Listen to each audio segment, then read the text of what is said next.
Test du Samsung Galaxy Z Flip. Première.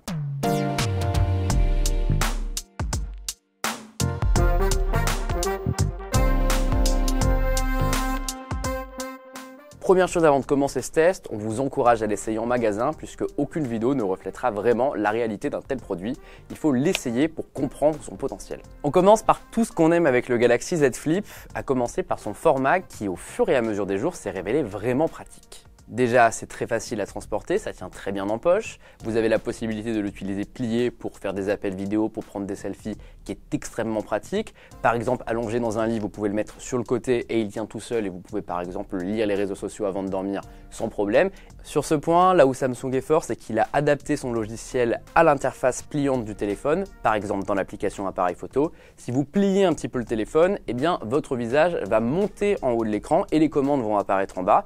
Du coup, tout est très bien adapté, pareil en appel vidéo, votre correspondant apparaît en haut, les coordonnées apparaissent en bas, bref, tout marche très bien. Et aussi, il faut le reconnaître, il y a un petit côté fashion très cool. Pour revenir à un téléphone classique après le Galaxy Z Flip, eh bien, on a l'impression de faire un retour en arrière. Tout ce succès, il est dû à la nouvelle charnière utilisée par Samsung qui est différente du Galaxy Fold. Le Galaxy Z Flip peut tenir à différents angles tout seul et il ne revient pas automatiquement à l'angle d'avant comme c'était le cas sur le Galaxy Fold. D'ailleurs, on répond de suite à une question que vous vous posez peut-être. Est-ce que l'écran est vraiment en verre comme Samsung l'affirme? En réalité, ça l'est, sauf qu'il y a du plastique par-dessus le verre. Oui, c'est un peu original, ça veut dire qu'en réalité, il n'est pas protégé des rayures, mais par contre, quand vous appuyez dessus, vous avez vraiment l'impression de toucher du verre et il ne peut pas être percé comme un écran en plastique. On pense tout de même que Samsung a fait une erreur de communication et aurait dû préciser ça dès le début. Autre chose qu'on aime beaucoup et qu'on ne pensait pas aimer si vous aviez vu notre vidéo de prise en main, l'écran 22/9. Alors oui, c'est très long.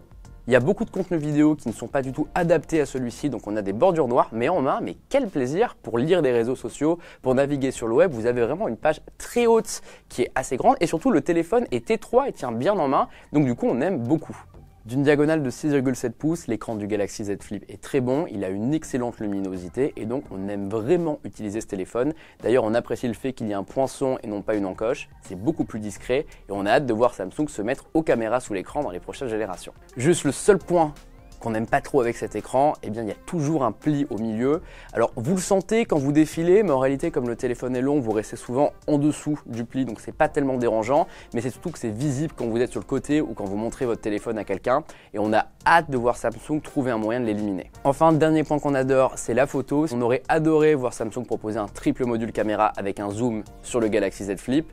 Les deux capteurs de 12 mégapixels qui sont un grand angle et un ultra grand angle sont vraiment excellents, c'est du niveau du Galaxy S10.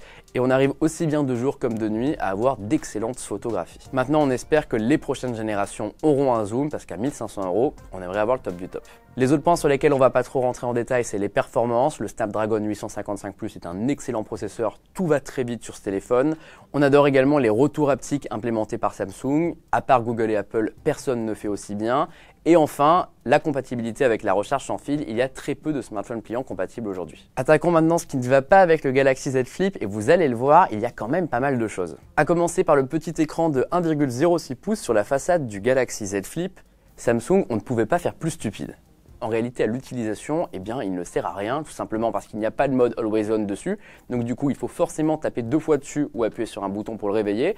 Et surtout, le tactile ne répond pas très correctement. Donc on galère à défiler vers les notifications. Et les notifications mettent 1 heure à défiler. Bref, il vaut mieux l'ouvrir à chaque fois, ça ne sert à rien. Au niveau de l'autonomie, nous sommes un peu déçus par la batterie du Galaxy Z Flip. Au laboratoire de 01net, il a à chaque fois, lors de nos 3 tests, enregistré des résultats en dessous de la moyenne. Il y a une raison à cela déjà, c'est sa batterie de 3300 mAh. Maintenant, il faut reconnaître une chose importante. À l'utilisation, on arrive à tenir la journée, on termine généralement autour des 10%. Maintenant, on n'espérait pas partir en week-end sans chargeur additionnel.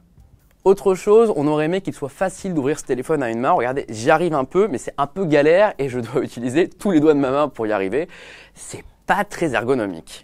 Autre chose que l'on regrette mais que Samsung pourra corriger dans une mise à jour, il y a plein de bonnes idées qui sont désactivées par défaut. Par exemple, c'est dans les réglages téléphone qu'on peut activer la possibilité de répondre en ouvrant le téléphone et de raccrocher en le fermant. Même chose pour la reconnaissance faciale. Par défaut, quand vous ouvrez le téléphone et qu'il vous reconnaît, il faut quand même faire un geste. on peut quand même partir du fait que si vous avez ouvert le téléphone, c'est que vous vouliez le déverrouiller. Autre point qui nous a déçu, la qualité du haut-parleur. Ce n'est pas du stéréo, c'est du mono. Et c'est franchement moyen pour un smartphone haut de gamme.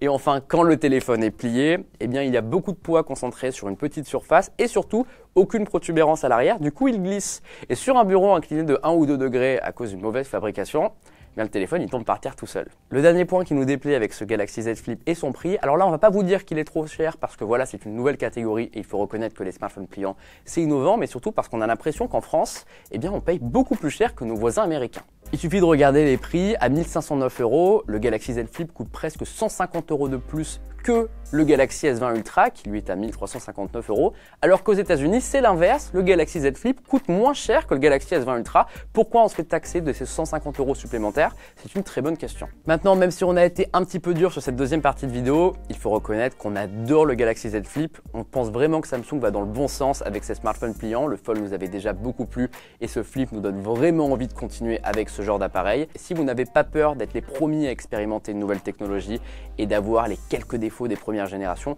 foncez. C'est un excellent produit. Sinon, on vous conseille d'attendre une ou deux générations. Quand on voit le progrès fait entre le Fold et le Flip, les prochains vont être incroyables.